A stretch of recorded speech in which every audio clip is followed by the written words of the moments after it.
Hello, this is Dr. Grande. Today's question asks if I can analyze the Amityville Horror. Another question here is, was this story a hoax? Just a reminder, I'm not diagnosing anybody in this video, only speculating about what could be happening in a situation like this. If you enjoyed this video, please like it, subscribe to my channel, and consider supporting me on Patreon. I'll put the link to Patreon in the description for this video. So first I'll look at the background of this case, analyze the claims made in the Amityville Horror, and I'll share a story that illustrates how paranormal beliefs can originate. The Amityville Horror is a book that was published in 1977 by J. Anson. It was presented as a true story based on the experiences of the Lutz family, who moved into a house at 112 Ocean Avenue in Amityville, New York, where 6 homicides had taken place. The book was the basis for movies, the first of which was released in 1979. It starred James Brolin and Margot Kidder. First, let's briefly take a look at what happened in this house. In the early morning hours of November 13, 1974, 23-year-old Ronald DeFeo Jr. used a rifle to kill his 2 parents and his 4 siblings. DeFeo would eventually be found guilty on 6 counts of second-degree murder and given 6 consecutive life sentences. The crime had nothing to do with supernatural forces. Some mental health professionals said that DeFeo had antisocial personality disorder. Others said he was hearing voices. But either way, no one said that ghosts were involved. The theory behind the Amityville Horror was that the ghosts came later, I guess. This brings us to the Lutz family and their story. George and Kathleen Lutz married in 1975. They each owned houses, but they wanted to buy a house together. Kathleen had been married before and had 3 children from that marriage, 2 boys and a girl, ages 9, 7, and 5. George and Kathleen moved into the Ocean Avenue house in December of 1975. They bought it for $80,000, which was considered a pretty good deal. They were advised that murders took place in that house, but that didn't bother them. The Lutz family was having serious financial problems. Specifically, George Lutz had a substantial amount of debt from a failing business. The couple had a Catholic priest come out to the house to bless it because of the whole murder thing. His name was Father Pecoraro. The book referred to him as Father Mancuso. Father Pecoraro came out to the house on December 18, 1975, and was blessing the house when he heard a voice command him, "Get out," and he was slapped in the face by an invisible hand. He didn't tell the couple what happened initially, but on Christmas Eve he called them and said they should stay out of the second-floor room where he heard that voice. Later, the priest developed blisters on his hands and had a high fever. The Lutz family claimed to have a number of unusual experiences in addition to this. Here are a few of them. It took many days to get the house warm. There were strange odors. The front door would slam in the middle of the night. They would find strange gelatinous stains on the carpet. Flies kept appearing in 2 rooms, like a lot of them, like hundreds of flies. There was a demonic boy who appeared in the house. There was a demonic pig looking through the windows, and cloven footprints were left in the snow. Demonic pigs are a problem because they are made into demonic sausage, which leads to demonic heartburn. So there's really no winning with a demonic pig.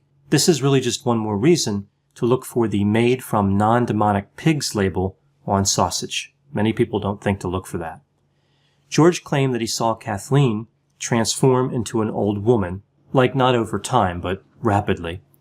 A sculpted lion came to life and bit George almost every morning at 3:15, the time when the murders were thought to have taken place. George Lutz would wake up, hear the children's beds slamming up and down on the floor, and be unable to move due to a mysterious, unknown force. During one morning episode, he said his wife was levitating and moving across the bed. Sometime around January 14, 1976, they moved out of the house, leaving everything behind. They never described the horrors that occurred during that final night of terror. I guess their imaginations ran out of gas. George and Kathleen met with paranormal investigators. They also met with Ronald DeFeo's attorney, William Weber. Weber was already exploring the idea of writing a book or having a book written on the story. So Lutz's story was interesting to him. It would only make the book more successful. Later, Weber would say that during that meeting, the Lutzes started in a reserved tone, but they drank about 4 bottles of wine, and the evening turned into a creative session. He said that he never believed their story was true. The Lutzes were not okay with sharing profits with DeFeo, so they decided not to work with Weber. Instead, they moved to California and agreed to work with Jay Anson, supplying him with about 45 hours of audio recordings with their memories. They never signed a contract with Anson and only received about $300,000, even though the book would end up selling millions of copies, and the movie in 1979 was a massive success at the box office. There were several problems with the Lutz's story.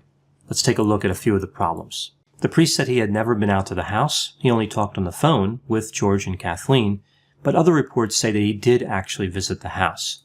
The story in the book said that windows, doors, and locks were damaged, but the subsequent owners said that all of those items appeared to be original. The book said that there were hoof prints in the snow on January 1, 1976. This would have been challenging, as the weather records indicate there was no snow on the ground in Amityville, New York, on that date. Nobody from the Lutz family ever called the police, yet in the book it features them calling the police several times. There were claims that the house was built on a Native American burial ground. This was simply not true. George Lutz tried to stick with his original story. He said that the events in the book were mostly true. Later he would say that it was certainly not a hoax. He did admit to making up some of the things in the book, though.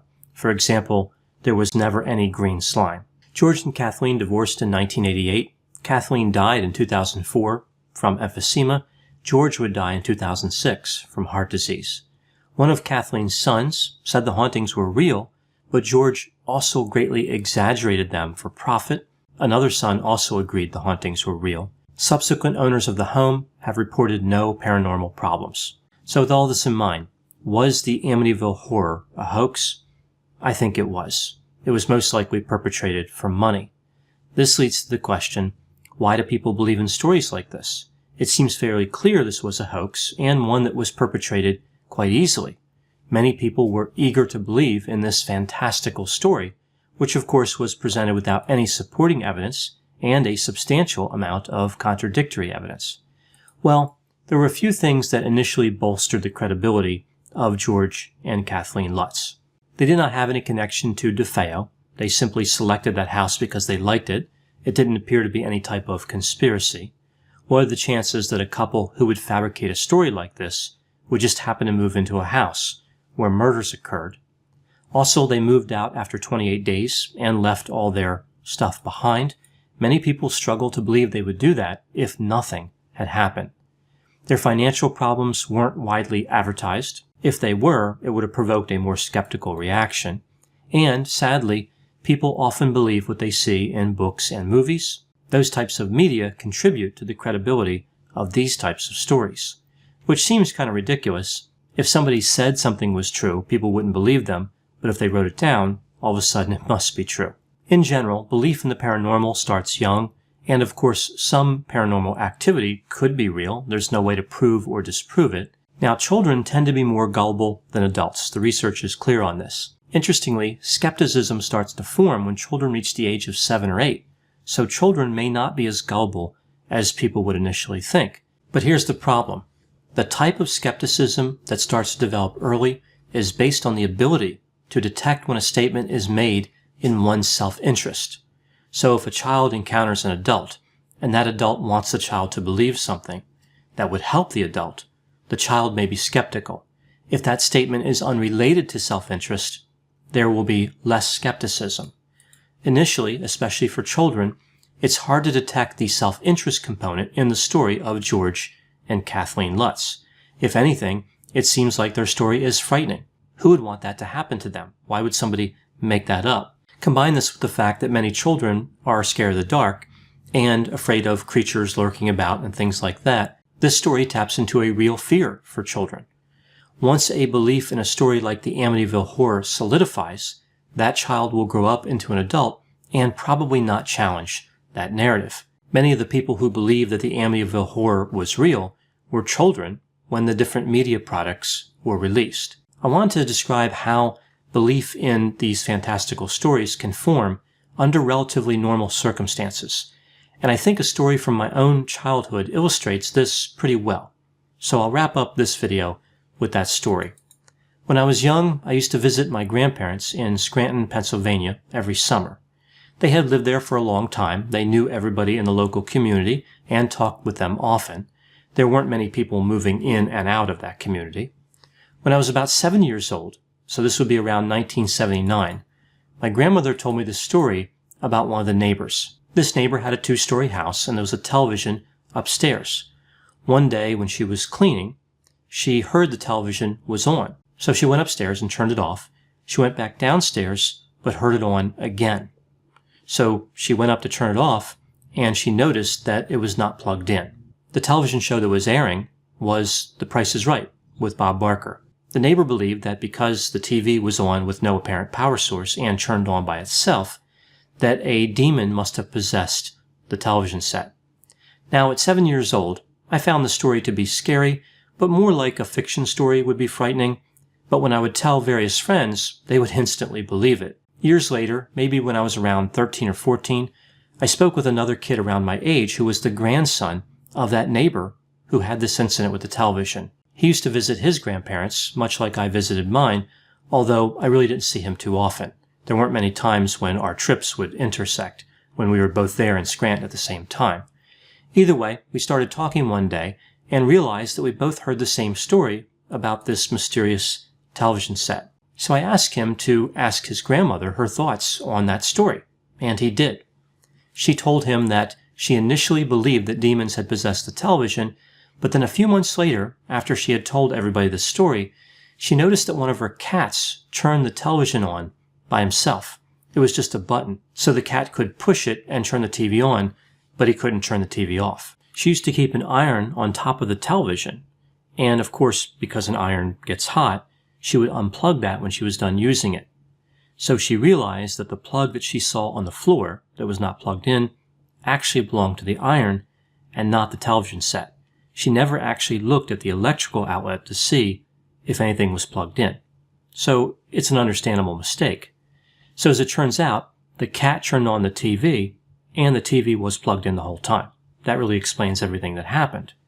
I find it interesting that the guy's grandmother never told people, hey, by the way, the cat turned the TV on. Don't worry about that whole demon thing. But I guess she had other things to do. I think this story illustrates pretty well how unusual circumstances can be misinterpreted. How sometimes people form their own opinion in advance and then look for evidence to support that opinion, also known as confirmation bias. Now, to be fair, this was an unusual occurrence. Cats typically don't watch television, especially not The Price is Right, for 2 reasons. They're notoriously bad at estimating costs of consumer products, and starting in 1979, Bob Barker wrapped up every episode reminding people to have their pets spayed and neutered. I can't imagine a cat would be too happy about that message. Would a cat really turn the TV on and remind his owner about neutering a cat? That doesn't seem like a good plan. So those are my thoughts on the Amityville Horror. Please put any opinions and thoughts in the comment section. They always generate an interesting dialogue. As always, I hope you found my analysis of this topic to be interesting. Thanks for watching.